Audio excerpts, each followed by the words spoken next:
This video is a tutorial on some additional settings that we can provide in our LMS activities.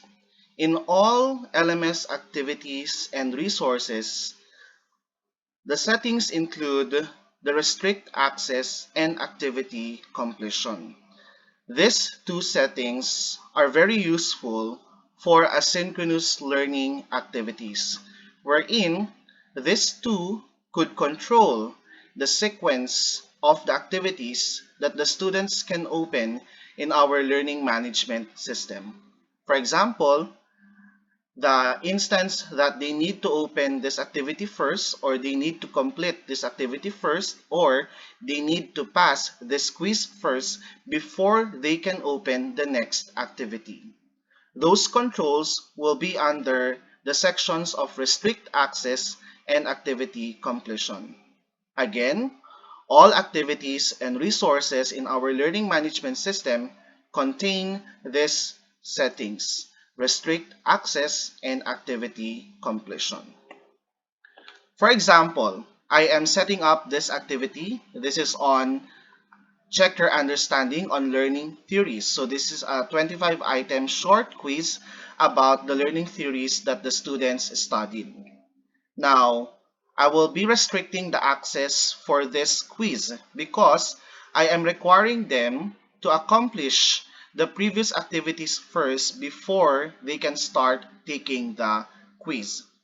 So under restrict access, I will add a restriction, and that will be activity completion, meaning we require students to complete another activity first before they can open this quiz. So what activity should be completed before taking this quiz? Now, in my LMS, I require them to finish first a post-test on learning theories, which is a feedback activity in my LMS. So the post-test on learning theories must be marked complete. However, what is the completion criteria for this post-test on learning theories? So going to the setting of the post-test on learning theories, the activity completion criteria can be found under the activity completion setting.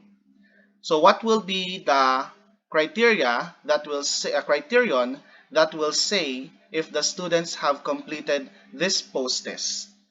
So either we can have students can manually mark the activity as completed.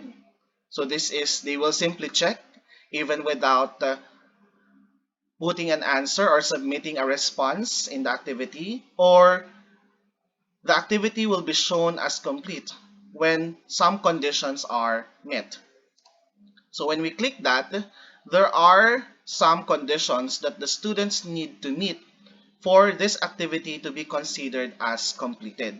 Now, since this is a feedback activity, these are the two ways for them to show that the activity has been completed. First, they must view the activity to complete it, and second, it is completed if they submit a feedback or if they submit a response. There are other cases also that this activity will be marked complete if they achieved a certain grade or a passing grade. Like for this quiz here, the activity completion is when they view, so we can check that when they view, when we require a grade, and when we require a passing grade for this quiz. So once the students have met this criteria, the quiz will be marked as complete. If not, they cannot manually mark the quiz as completed. So going back to the post-test on learning theories, I have set up already the activity completion criteria, and then I will be saving and displaying this one. I will go back to my quiz. I have set up the restriction that they need to complete the post-test first before taking up the quiz, and that this quiz has a set of criteria for it to be considered as completed. And then I will save and display. Now, if we look at the course page of this subject, this is what will be shown. So here, you will show that for this unit on learning theories and approaches, my students started with a pretest on learning theories through a feedback activity.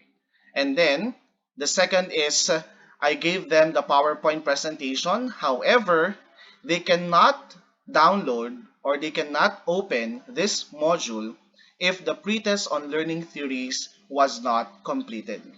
And the criterion for completion for this pretest is that they need to submit a feedback response. Now, they also cannot open the post-test activity on learning theories if they have not accessed the PowerPoint presentation. Fourth, they cannot take the quiz, check your understanding on learning theories, if they have not completed the post-test on learning theories. Lastly, they cannot get the answer key or the explanation of the answers if they have not completed and passed the check your understanding on learning theories. So those are the uses of the restrict access and activity completion that we can find in the settings of our LMS activities and resources.